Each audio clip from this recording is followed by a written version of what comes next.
Gym वाले लड़के से हुआ प्यार। दोस्तों, कहानी शुरू करने से पहले मैं आप सभी से कहना चाहती हूँ कि आप अभी के अभी मेरे चैनल को सब्सक्राइब कर लीजिए यदि मेरे चैनल को सब्सक्राइब नहीं किया है तो। और वहीं बाजू में घंटी का बटन है, उसे भी दबा दीजिए और ऑल पर क्लिक कर दीजिए ताकि आपको चैनल से रिलेटेड सारे नोटिफिकेशन मिले और कोई भी नोटिफिकेशन मिस ना हो। और हाँ, मैं इंस्टाग्राम भी चलाती हूँ, तो मुझे आप फॉलो कर सकते हैं, लिंक नीचे दी हुई है। और आप SRK स्टोरी लवर टाइप करके भी मुझे सर्च कर सकते हैं। चलो कहानी शुरू करती हूँ।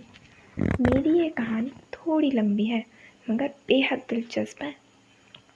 मैंने इसको बनाने में अपनी पूरी जान डाल दी है। अगर इस कहानी को आप ध्यान से और धीरे धीरे सुनेंगे तो आप मेरी ज़िंदगी के नए पहलू से रूबरू होंगे।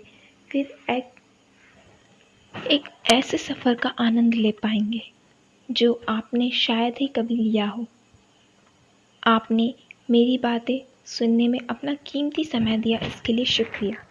मेरे बारे में बताना चाहती हूँ। मेरा नाम शाज़िया शेख है। मैं ऐसी फैमिली से हूँ जिधर से बिना बुर्के के बाहर जाने की इजाज़त तक नहीं है। विक्की, बदला हुआ नाम, के बारे में बता दूँ, वो एक जिम का ट्रेनर है। उसकी उम्र 22 साल है। सांवले रंग का हट्टा कट्टा पहलवान है। विक्की बहुत ही दिमागदार सुलझा हुआ लड़का है। वो शांत स्वभाव का एक गरीब परिवार से है। साथ ही वो एक राजनीति पार्टी का कार्यकर्ता भी है। शरद, बदला हुआ नाम, के बारे में भी बता देती हूँ कि शरद विक्की का दोस्त है। उसकी उम्र 24 साल की है। उसका गोरा रंग, मीडियम बिल्ट बॉडी, पैसे वाला, गुस्से का, जाहिल पर जवाब का पक्का है। शरद एक अमीर परिवार से है पर राजनीति से दूर रहने वाला युवक है। अब जिंदगी में आगे क्या हुआ वो बताती हूँ। मैं उस दिन सोकर उठी।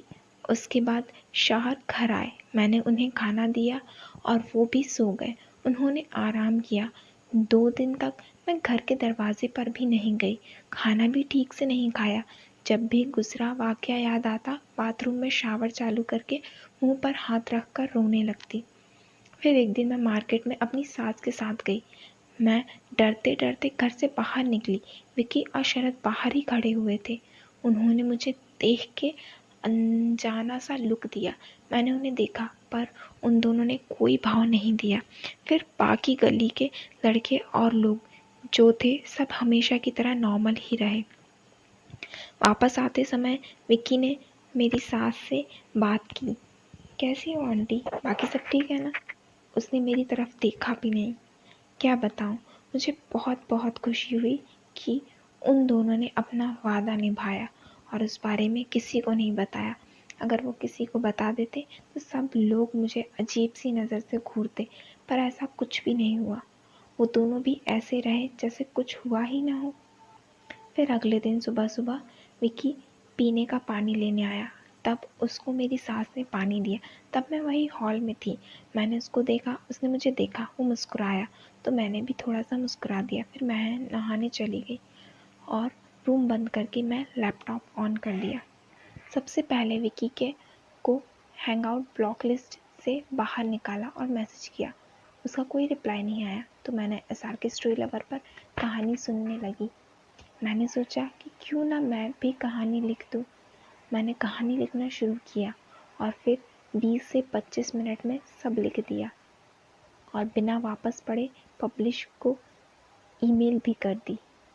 शाम के वक्त मैं छत पर गई। वहाँ सामने की दूसरी छत पे शरद था। उसने मुझे देखा तो एक पैकेट मेरी तरफ फेंका। मैंने तुरंत उठा लिया। उसमें बहुत सी स्वीट चॉकलेट और एक प्रेम पत्र था जिसमें उसने फिर से वादा किया था कि वो किसी को कभी कुछ नहीं बताएगा। मैंने भी स्माइल करके थैंक्स कहा और चॉकलेट खाने लगी। शरद के साथ मेरा ऐसा ही रिश्ता चल पड़ा। जब भी स्वीट खाने को दिल करता मैं छत पे चली जाती और वहाँ से 5 से 10 मिनट में ही पैकेट आ जाता।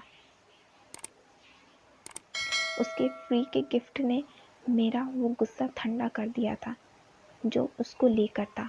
मुझे खुद पर हंसी आ रही थी। फिर अभी कुछ दिन पहले का किस्सा है। अप्रैल 2019 का ही है। वो एक दिन आया जब वोट करने जाना था। घर में से शौहर, देवर, सास, ससुर और मैं एक साथ निकले। मैंने बुर्का पहन लिया था। दोपहर के 12 बजे होंगे। बाहर निकलते ही विकी, जो एक पार्टी का कार्यकर्ता भी था, वो हमें पिक करने के लिए कार लाया था। उसकी कार में बैठकर हम लोग स्कूल पहुँचे, जहाँ वोटिंग बूथ बनाया गया था। मेरा नंबर अलग रूम में था और वहाँ पे कोई भीड़ नहीं थी।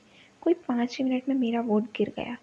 मैंने किसको वोट दिया ये तो नहीं बता सकती, दान किया है इसलिए जता नहीं सकती। लेकिन बाकी घर वाले जो थे, उनके रूम में बहुत बड़ी बड़ी लाइन थी। मेरे घर के लोग जहाँ लाइन में खड़े थे वहाँ पे मैं आ गई और उनके साथ बाजू में खड़ी हो गई। उस समय धूप बहुत तेज थी और मैंने उस दिन टॉप लेगिंग और बुर्का पहन रखा था। मुझे पसीना आना शुरू हो गया था। विकी आया और उसने कहा, शाजिया दीदी, आपका वोट हो गया हो तो मैं आपको घर छोड़ आता हूँ, क्योंकि धूप बहुत है और अभी भैया अंकल आंटी को टाइम लगेगा।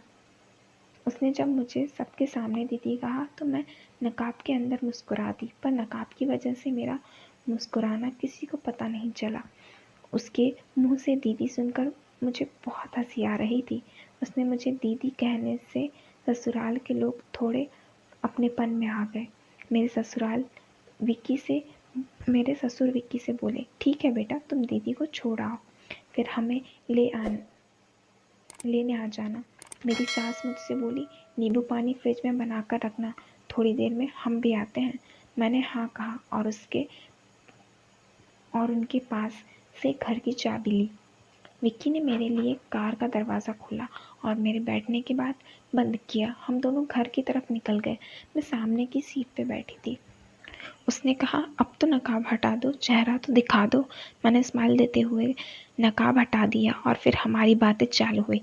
रास्ते में उसने मुझे पानी पूरी गोलगप्पा खिलाया। वो मेरी बहुत इज्जत कर रहा था। घर पहुंचकर मैंने उसको चाबी दी और दरवाज़ा उसने ही खोला। वो बाहर ही खड़ा था। फिर मैंने अंदर गई और उसको अंदर आने का इशारा किया।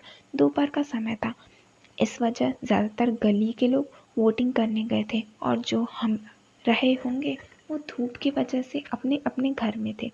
हमारे घर में पहले हॉल, फिर किचन, फिर मेरा बेडरूम है, बाजू में देवर का बेडरूम, फिर ऊपर छत पे जाने के लिए बाथरूम के पास से सीढ़ियाँ हैं, फिर ऊपर छत पे 2 रूम हैं जो पहले किराए पे दिए थे, अब खाली हैं। ऊपर के रूम के लिए किराएदार अच्छे मिले तो ही रखते हैं। मैं सीधा किचन में गई। जाते ही पानी की बोतल फ्रिज से निकाली और पानी पीने लगी। विक्की भी पीछे पीछे किचन में आया। मैंने उसको पानी दिया तो उसने बोतल हटा दी और मुझे अपनी बाहों में भर के किस करने लगा। दरवाज़ा खुला ही था पर हम हॉल में नहीं, किचन में थे। मैं बार बार बाहर की तरफ ध्यान दे रही थी और वो मुझे दबाने में मस्त था।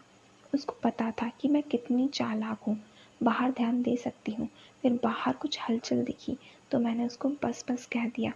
वो भी साइड में हो गया और बाहर हॉल में चला गया। उसको पानी की बोतल दी और दरवाजे का पर्दा बाजू में किया, जिससे बाहर वाले किसी को गलतफहमी ना हो, क्योंकि अगर घर का दरवाज़ा खुला हो तो गली के लोग शक नहीं करते। उसने पानी पिया और मेरे घर वालों को लाने चला गया। विक्की ने बहुत कम वक्त साथ में गुजारा, पर दिल की धड़कन बहुत बढ़ गई थी। मुझ में बहुत हिम्मत आ चुकी थी। मैंने दरवाज़ा बंद किया, बेडरूम में जाके उसकी हरकतों को याद करके स्माइल करने लगी। फिर याद आया कि नींबू पानी बना कर रखना है। मंद मंद हंसती हुई मैंने वापस किचन में आकर नींबू पानी बनाया। कुछ देर के बाद घर वाले भी आ गए। उसके साथ में विक्की भी था। घर वालों ने उसको नींबू पानी पीने के लिए रोक लिया और फिर घर में वोटिंग किसने किसको दी नींबू पानी पीते हुए, इस पर चर्चा शुरू हुई। विक्की खामोश बैठा रहा। मेरे हाथ का नींबू पानी था, इसलिए वो बड़े प्यार से पी रहा था। दोस्तों, अब आगे क्या हुआ है, आगे की स्टोरी मैं आपको अपने अगले पार्ट में बताऊंगी। तब तक आप मेरी इसी तरह सारी स्टोरी सुनिए और आपको कहानी कैसी लगी मुझे कमेंट करके बताएं। आपको सबसे अच्छा पार्ट कौन सा लगा, और जिस किसी ने अभी तक चैनल को सब्सक्राइब नहीं किया है तो फिर अभी कर ले और वहीं बाजू में घंटी बनी है उसे भी दबा दे और ऑल पे क्लिक कर दे और मुझे फॉलो कर ले इंस्टाग्राम पे, लिंक नीचे दी हुई है। मैं लाइव भी आती हूँ। आप यदि मुझसे लाइव चैट करना चाहते तो आप मुझे वहाँ पर भी चैट कर सकते हैं। आप मुझे SRK स्टोरी लवर से सर्च भी कर सकते हैं। चलिए अब मैं चलती हूँ, जल्द ही मैं अपने अगले पार्ट के साथ आऊँगी। तब तक के लिए बाय।